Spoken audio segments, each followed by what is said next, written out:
Konuklar, Diyarbakır'ımızın ülkemizdeki ve dünyadaki konumuna ve ağırlığına paralel olarak bu sene fakültemizde gerçekleştirilen 18. İlahiyat Fakülteleri Dekanlar Toplantısını farklı bir şekilde yapmak istedik ve Din İşleri Yüksek Kurulu Başkanımız Sayın Profesör Doktor Raşit Küçük hocamızla da istişare ederek toplantı ile birlikte Türkiye'de sosyal barışın tesisinde din eğitim ve öğretiminin yeri ve ilahiyat fakültelerinin rolü başlığı altında 4 bildiriyi içeren bir sempozyum da icra etmeyi uygun gördük. Değerli konuklar, internet, televizyon gibi kitle iletişim araçlarının hepimizin evine girdiği günümüzde baş döndürücü teknolojik gelişmelere paralel olarak dini ve ahlaki çöküntüyü tetikleyen faktörler de çoğalmış ve çeşitlilik göstermiştir. Çevremizde ve dünyada büyük sıkıntılar yaşanmaktadır. Toplumun huzurunu temelden sarsan cinayetler, intiharlar, boşanmalar, uyuşturucu, içki, kumar gibi fiiller sıradan olaylar haline gelmiştir.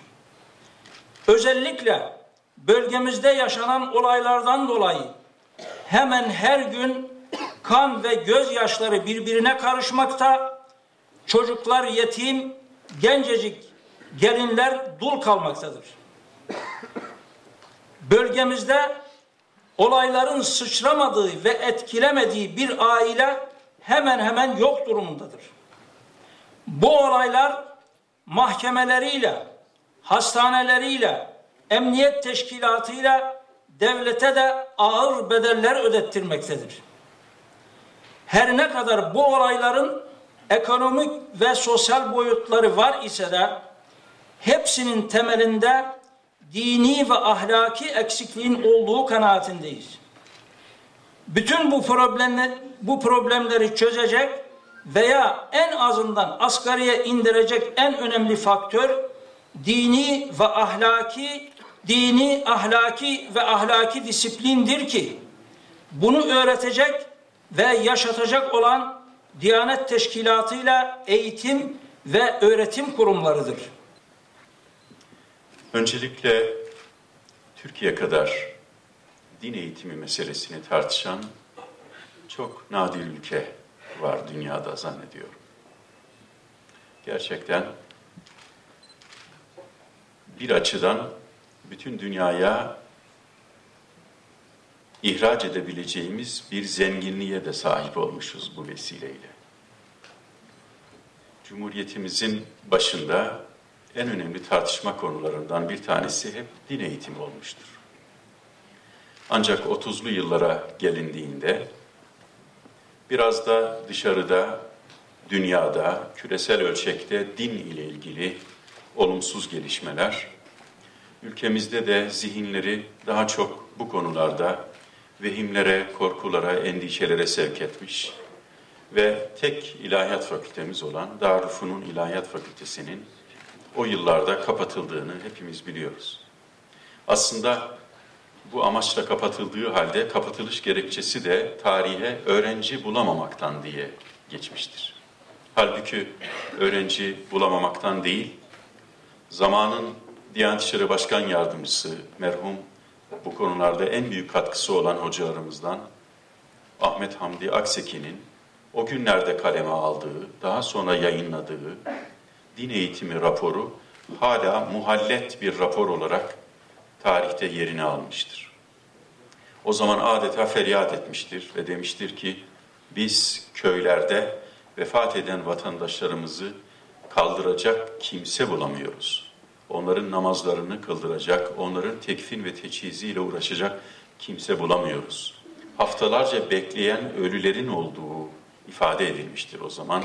Zamanın Diyanet İşleri Başkan Yardımcısı tarafından. Daha sonra başkan olduğunda da aynı şekilde bütün bu düşüncelerini genelgeye dönüştürerek teşkilatın tamamına göndermiştir. 1949'da Ankara Üniversitesi bünyesinde bir ilahiyat fakültesi kurulmuştur. Akademik seviyede bir insan bulunamadığı için Bosna'dan Muhammed Tayyip Okić, Fas'tan Muhammed Tanci, Almanya'dan da Anna Maria Schimmel fakülteye davet edilerek bu dersleri vermeleri sağlanmıştır. Muhammed Tayyip Okić'in din eğitimimizin, bu ülkenin din eğitiminin tarihinde çok önemli ve çok özel bir yeri vardır. Allah kendisine rahmet eylesin. Özellikle fakültenin kuruluş aşamasında yapılan bir tartışma, pek çok tartışma yapılmış, pek çok şey konuşulmuştur ama yapılan bir tartışma hep yüreğimi yaralamış ve bu tür benzeri toplantılarda da anlatmaktan ve ifade etmekten çekinmemişimdir. Tefsir, hadis ve fıkıh ilk defa bir ilim olarak öğretilecek ama bu kelimeleri kullanmaktan içtinab eden bir konumda olmuşuz, bir düşüncede olmuşuz. Bir tartışma yaşanmış o zaman. Daha sonra bu tartışmalar bir makale olarak da yayınlandı. Tartışmada biz bir kürsü kuralım ama dogmatik bilimler kürsüsü mü diyelim, yoksa arkaik bilimler kürsüsü mü diyelim diye. Tefsir, hadis ve fıkıh gibi ilimlere ancak o zaman böyle bir isim bulunabilmiş ve ilk başlangıcı da böyle olmuştur. Aklımıza gelen çocuklarımızı, bulabildiğimiz en başarılı çocuklarımızı İslam diyarına gönderip alim olmalarını sağlamak ve alim olduktan sonra da dönüp bu kimliğimizi yeniden inşa etmeye yardımcı olmalarını sağlamak idi. Ve biz çocuklarımızı gönderdik. Nereye gönderdik? Mesela Medine peygamber diyarı. Çocuklar hem orada Resul-i Ekrem'e komşu olsunlar, hem de orada bir üniversite var. Bütün dünyadan öğrencisi var. Tabii onu da konuşacağız. Yani özellikle yabancı öğrenci konusunu mutlaka konuşmamız lazım. Sadece Ezher'in 38 bin yabancı öğrencisi var.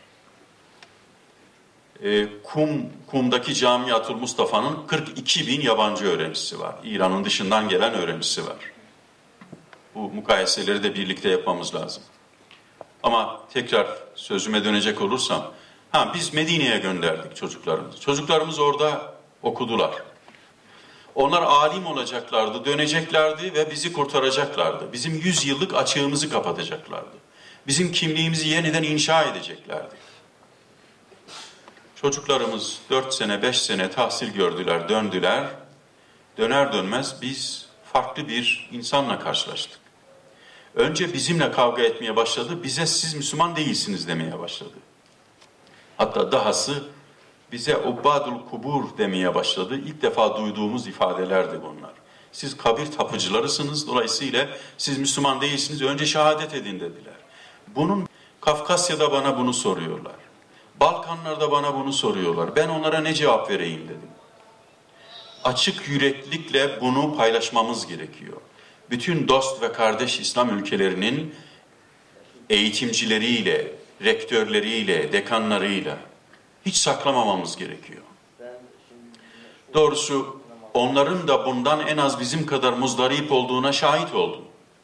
Onlar da yüreklerini açtılar ve özellikle Körfez Savaşları'ndan sonra dünyadan gelen hoca çeşitliliğine son verdikten sonra, fakültelerimiz ve üniversitelerimiz içe kapandıktan sonra yapının tamamen değiştiğini ve bu yapının kendilerine de zarar vermeye başladığını benim yanımda ikrar ettiler, ifade ettiler. Onlara şunu söyledim, bizim de çok eksiğimiz var Türkiye'de ama görüyorum ki sizin de eksikleriniz var.